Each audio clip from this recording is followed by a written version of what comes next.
Socio political situation कैसी है वहाँ की, इकोनॉमिक कंडीशंस कैसी है वहाँ की, जॉब्स मिलेगा नहीं मिलेगा, बिकॉज ये तो बहुत बड़ा फैक्टर है। एग्जैक्ट तो खर्च करोगे नहीं, कभी आप ज़्यादा या कम करोगे एंड आप सेव भी करोगे, उस माइंडसेट से देखो तो इट्स अ प्रॉब्लमेटिक सिचुएशन।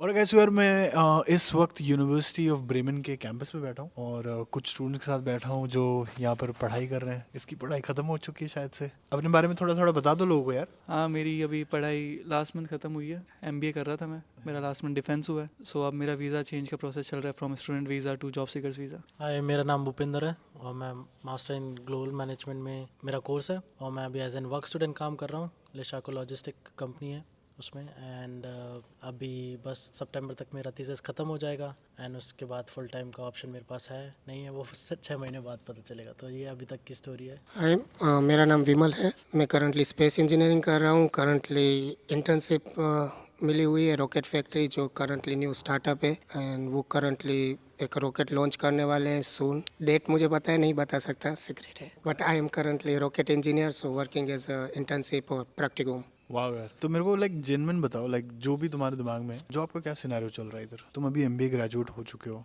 क्या सीन है मतलब? फिलहाल लाइक मैं कंपनी के साथ में इंटर्नशिप कर रहा था, तो वो लोग ये भी एक्सटेंड करने का कह रहे हैं टेम्प्रेरी बेसिस पे, क्योंकि मैं जिस डिपार्टमेंट में काम कर रहा था वो डिपार्टमेंट उस कंपनी में अवेलेबल नहीं है। लाइक वो B2B डील करते हैं, इस वाले हेडक्वार्टर्स में उनको ज़रूरत नहीं है इसकी, मार्केटिंग के लोगों की। तो वो लोग टेम्प्रेरी बेसिस पे एक्सटेंड करेंगे। उसके बाद I am trying to find a job in marketing और या बिजनेस डेवलपमेंट सेक्टर। नहीं बट लाइक तू एप्लीकेशन तो डाल ही रहा होगा, या क्या सीन है मतलब? बहुत हार्ड सीन है। अगर खासकर मेरे ख्याल से मार्केटिंग के लिए जो भी आ रहे हैं और जो भी लोग मार्केटिंग के लिए ट्राई करते हैं उनको ये बात पता है, क्योंकि आपको कम्युनिकेशन का बहुत इसमें आपका रोल रहता है। तो उसमें आपके लिए ज़रूरी है कि आपकी जर्मन स्किल्स अच्छी रहें, काफ़ी फ्लुएंट रहे, then it becomes easy for you to find a job. अगर आपको नहीं आती है German skills, so specially marketing के अंदर और ऐसी कई सारी फील्ड हैं जिसमें it gets more hard to find a job. तो आई गेस वो एक थोड़ा सा पॉइंट चल रहा है जिस वजह से एप्लीकेशंस जा रहे हैं, इंटरव्यूज आ रहे हैं, but let's see, hoping to get something soon. But I just started like my application process. So तो एमबीए ये होक्सविले ब्रेमेन में कर रहे हैं, या right. Okay okay. Same question, मैं भी सेम आंसर हाँ मतलब क्या मतलब जॉब जॉब का क्या सिनेरियो तुम्हारे हिसाब से चल रहा मैं है? ऑलरेडी दो आई मीन लाइक इससे प्रीवियसली मेरे को एक और वर्क स्टूडेंट था, वो एक विंड एनर्जी कंपनी थी, सस्टेनेबल एनर्जी कंपनी थी। So the thing is now I mean different sector. So ये वाली वर्क स्टूडेंट और उस वाली वर्क स्टूडेंट में मेरे को ऑलमोस्ट 4 महीने का टाइम लग गया लेने में। I was applying so much, I mean like daily application करना, डेली 20 to 30 एप्लीकेशन करना एंड जॉब मार्केट को जितना आप अंडरस्टैंड करोगे आई गेस उतना बेटर है, ना कि आप बहुत सारे एप्लीकेशन सिर्फ करे जा रहे हो, सीवी अपलोड करे जा रहे हो। एक बार आप अंडरस्टैंड करके देखो, अपनी पोजीशन अंडरस्टैंड करके देखो, जो भी अप्लाई कर रहा है एटलीस्ट ये समझ के सीवी ड्राफ्ट करो कि जो तुम पोजीशन के लिए अप्लाई कर रहे हो उसमें अपने आप को रख के देखो कि आई मीन लाइक आप उस जॉब पोजीशन में करोगे क्या सॉफ्टवेयर यूज़ करोगे, कैसे उनका काम होगा, फिर सीवी ड्राफ्ट करो।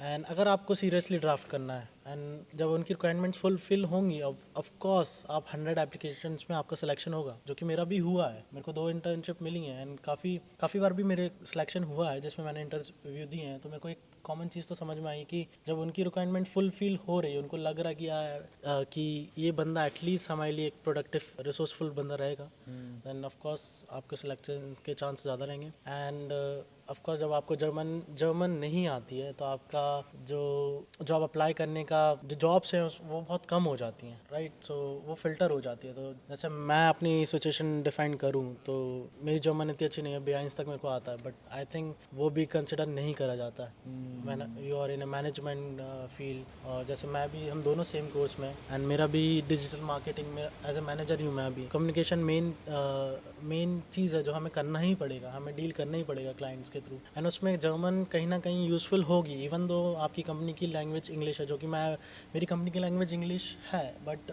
द थिंग इज उन्हें स्टिल लगता है कि जब तक आपको जर्मन नहीं आती आप इंटीग्रेटेड नहीं हो सकते उनके कल्चर में। वो आपको ऐसे नहीं देखेंगे कि आप कितना ही अच्छा काम कर लो, वो आपको इंक्लूड नहीं कर पाएंगे उस टीम में। तो आप अगर टीम का हिस्सा ही नहीं बन पा रहे हो और इंग्लिश में बात कर रहे हो, काम कर रहे हैं, तो उसका नो यूज़। तो अगर आप जर्मनी में हो, इंग्लिश कंपनी भी है आपकी, इंग्लिश स्पीकिंग कंपनी भी है, देन स्टिल इट्स आपको जर्मन करनी ही पड़ेगी, वो सर्कल है, आप कितना भी उससे पीछे भागोगे कभी ना कहीं वो जर्मन आपको फिर से फेस टू फेस करना ही पड़ेगा। तो इट्स बेटर कि आप करो, डिनाइल में मत जियो। तो ये थिंग है। सो एज ए इंजीनियर तुम्हारा क्या प्लान है? मतलब तुम पहले तो मेरे को ये आंसर देना कि तुम्हारे फील्ड में जॉब्स इधर दिख रही तुम्हें, और सेकंड मेरे को ये जानना है कि तुम्हारा जनरल पर्सपेक्टिव क्या है जर्मनी को लेके, जॉब मार्केट को लेके। इट्स डिपेंड, अगर आप फ्रांस से हो तो जॉब अपॉर्चुनिटी ज़्यादा है। मेरे फील्ड में लाइक स्पेस सेक्टर, एविएशन, सो एयरबस बेसिकली मैन्युफैक्चर उसके एयरक्राफ्ट यहाँ hamburg में होते हैं, और उसको लाइक एयरबस का स्पेस और डिफेंस डिवीज़न ब्रेमन सेंटर है। नेक्स्ट ईयर उसकी one of the biggest meeting यहाँ पे ब्रेमन में ऑर्गेनाइज होने वाली है। अगर आपको डिफेंस लाइक सैटेलाइट, रॉकेट उस सब फील्ड में जाना है तो ब्रेमन बेस्ट है, क्योंकि हरियाणा का मेन सेंटर यहाँ पे है। हरियाणा जो रॉकेट बनाती है, लाइक अभी लास्ट वीक लॉन्च हुआ हरियाणा 6, बहुत लेट हुआ, इससे इंडिया काफ़ी आगे है स्पेस सेक्टर में। बट लाइक या उस फील्ड लाइक मैंने हरियाणा में मोर देन 20 एप्लीकेशन की, और उसके लिए जो रॉकेट के लिए जो सैटेलाइट बनाती है वो OHB है, यहाँ से 100 मीटर दूर, और वो सब पहले प्रीफर उसी को करते हैं जो लाइक जिसकी जर्मन फ्लुएंट हो और वो जिसके पास जर्मन पासपोर्ट हो, बिकॉज वहाँ पे डिफेंस और स्पेस सेक्टर आ जाता है। मगर जब बंदे को लाइक चाहिए कि हमें ये स्किल चाहिए और कोई नहीं मिल रहा है जर्मनी में, तभी दूसरों को लेंगे, और उस वजह से मेरे क्लास में काफ़ी बंदे एयरबस में गए हैं, अभी वो जॉब कर रहे हैं। राइट, बट ये तो आप बहुत स्पेसिफिक आपके फील्ड का हो गया, राइट? मैं इन जनरल भी पूछ रहा हूँ आपको कि लाइक एनवायरनमेंट क्या चल रहा है जॉब को लेके। आप अपने दोस्तों को देखते रहोगे, राइट? और भी लोगों को देख रहे हो कि बिकॉज ये बहुत बड़ा कंसर्न बन गया यार, लाइक लेटली। मतलब मैं तो काफ़ी साल से हूँ और ऐसा सिचुएशन जॉब को लेके तो कभी नहीं था, ठीक है? और मेरे को कभी कभी लगता है कि यार फिर क्या जर्मनी को एक ग्लोरीफाई करके दिखाया जा रहा है, राइट? आने वाले बच्चों के लिए एक बहुत इंपॉर्टेंट मेरे को लगता है कि somebody has to answer this, right? कि तुम्हारा वर्जन क्या है? हाँ बट सीरियस वाला बताना। अरे सीरियस वाला वर्जन मेरे को ऐसा लगता है जॉब मार्केट का ऐसा सीन सिर्फ जर्मनी में नहीं है, लाइक कि अभी आप इंडिया में भी देखोगे, किसी भी कंट्री में देखोगे, ग्लोबली चल रहा है। ग्लोबली लोगों को जॉब्स मिलने में दिक्कत आ रही है, तो सिर्फ ऐसा तो आई डोंट थिंक कि सिर्फ जर्मनी के अंदर है। हाँ, अब कॉम्पिटिशन वगैरह बढ़ा है, उसके लाइक काफ़ी सारे रीजंस हो सकते हैं। अब लाइक वी कैन नॉट से कि उसका सिर्फ जर्मनी के अंदर अपना ये चल रहा है या फिर कुछ ऐसा। सो यार मैं तो चला जर्मनी, मैंने एक्चुअली आया था निशाला का ऑफिस खोलने, मैं जा रहा हूँ आज बर्लिन। अगर आप लोग एडमिशन प्रोसेस, बट फिर उससे क्या मैं फिर जर्मनी नहीं आऊँ या रुक जाऊँ या क्या सीन है? बिकॉज मैं तो भाई पैसा लगा के आ रहा हूँ, राइट? अभी जैसे तू MBA पढ़ा, लाइक आप किसी भी टाइम पे जो अगर कंट्रीज़ को, जैसे मेरा जो मानना है, कंपेयर करते हो तो आप अपनी ट्यूशन फीस के बेस पे करोगे, आप अपनी अपॉर्चुनिटीज़ के बेस पे करोगे कि अपॉर्चुनिटीज़ बाद में क्या है। तो अगर आप अभी के टाइम पे भी कंपेयर करोगे, लेट्स से जर्मनी और US को आप कंपेयर करोगे, और जो दिक्कतें वहाँ चल रही है, जो दिक्कतें यहाँ चल रही है, ओवरऑल आपको यही, मेरे ख्याल से तो यही समझ में आएगा कि Germany is still a better option. Maybe I would not agree. The simple reason is क्योंकि हर चीज़ के दो पहलू होते हैं। जो बैचलर, जो अभी लोग स्टूडेंट्स आ रहे हैं बैचलर्स के लिए, स्टूडेंट कलीग करके एंड देन बैचलर, वो लोग से आइंस जर्मन करके आ रहे हैं, तब वो एंड उनका सारा कोर्स जर्मन में, राइट? उनके लिए एक बहुत अच्छा बेस है। उनके लिए सेम कंप्लेंट नहीं होगी जब वो अप्लाई करेंगे, राइट? अभी जो लोग हैं करेंटली इन जनरल, मैं बताऊं तो सिर्फ वो लोगों को दिक्कत हो रही है, एंड ये काफ़ी बड़ा नंबर है, क्योंकि जिनको जर्मन अच्छे से आती ही नहीं है उनको एक्चुअली में जॉब नहीं मिले। जॉब्स हैं, जब आप लिंक्डइन पे जाओगे, जब आप कहीं पे भी विजिट करोगे, जॉब्स हैं, जॉब पोस्टिंग है, जॉब्स है, जॉब्स हैं, एक्चुअली में जॉब्स हैं। ओके। तो अगर आप ब्रेमन अगर एग्जांपल लिया जाए तो ब्रेमन में आप कोई भी जॉब पोजीशन डालो, उसकी आपको कम से कम 300 to 400 लिस्टिंग मिलेगी, ओके।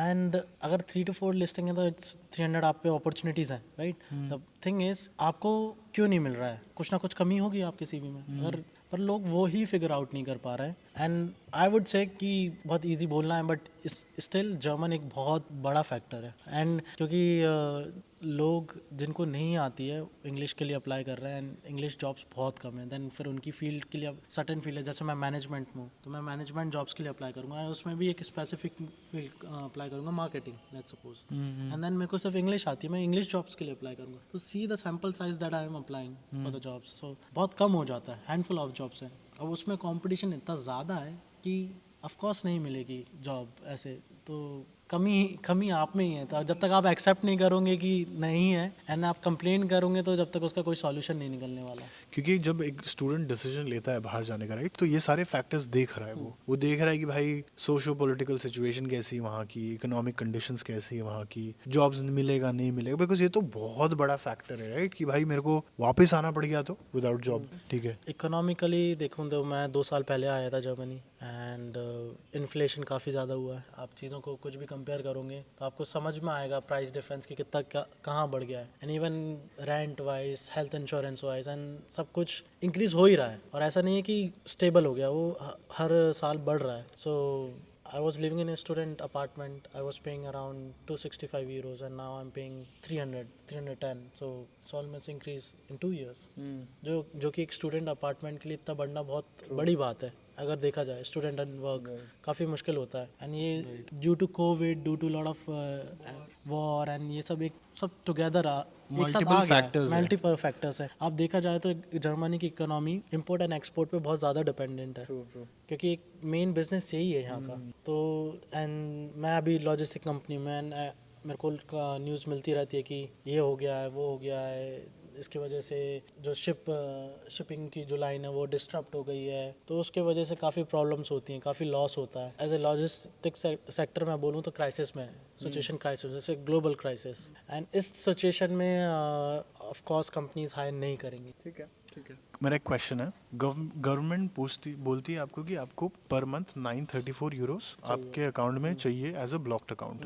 क्या ये गिवन सिनेरियो में रियलिस्टिक है, या ऑफ कोर्स आई अंडरस्टैंड कि आप कौन से शहर में, वो मैटर करता है, with in the city matter करता है, कहाँ रह रहे हो वो मैटर करता है, और आपकी लाइफस्टाइल के चॉइसेस पे भी मैटर करता है। I get all of that. Let's talk generally, right, कि 934 की जो आस्क है गवर्नमेंट की, आप एज अ स्टूडेंट मेरे को ये बताओ कि यार वो उतना बस हो रहा है या नहीं, कि और विड्रॉ करना पड़ रहा है? हाँ, जब तक तो स्टार्टिंग में मैं ऑनेस्टली बताऊँ तो जब तक मेरा ब्लॉक अकाउंट था उसके अंडर ही था, but as a block account गया उसके बाद मेरे खर्चे ऑफकोर्स जैसे ज़्यादा आप टाइम जर्मनी में स्पेंड करोगे ज़्यादा आपके खर्चे बढ़ेंगे, एंड ऑफकोर्स 930 से ज़्यादा है इन कंपेयर। अगर मैं, क्योंकि आप एग्जैक्ट तो खर्च करोगे नहीं, कभी आप ज़्यादा या कम करोगे, एंड आप सेव भी करोगे, उस माइंडसेट से देखो तो इट्स अ प्रॉब्लमेटिक सिचुएशन, क्योंकि आप हमेशा एक क्लिफ पे रहोगे, तो वो सिचुएशन मेरे हिसाब से तो अच्छी नहीं है जब तक आप पे एक स्टेबल इनकम सोर्स नहीं है। अगर आप पार्ट टाइम में अगर आप पे पास नहीं है, it's a very difficult situation for student to survive.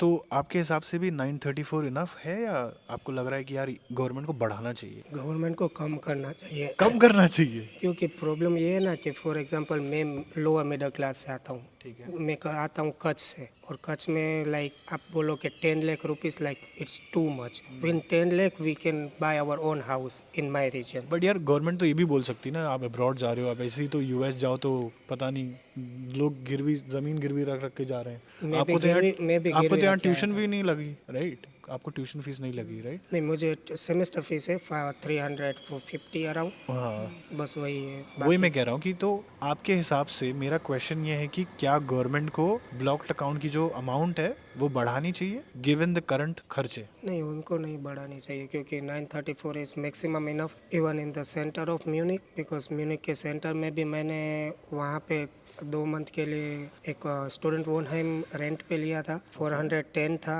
125 health insurance, so it's around like 530-40 और 2 to 300 monthly expense for food, so 600 to 700, so total only 200 left, so 200 you can do whatever you want, but I think it's too much. 700. But I guess really like Munich में तो यार I am not sure ये कब की बात है, but Munich में तो हाँ, ये थोड़ा लक वाला भी फैक्टर है, सही बोल रहा है कि आपको मिल गया, बट यार म्यूनिक में तो लोग 1000 यूरो भी कम पड़ रहे हैं, लाइक आज की बात है यार, रेंट ऐसा पे डिपेंड है। situation मेरा हो गया। 410 रेंट था, इसीलिए लाइक मैक्सिमम सेंटर में लेने जाओगे तो मिनिमम 700 रहेगा।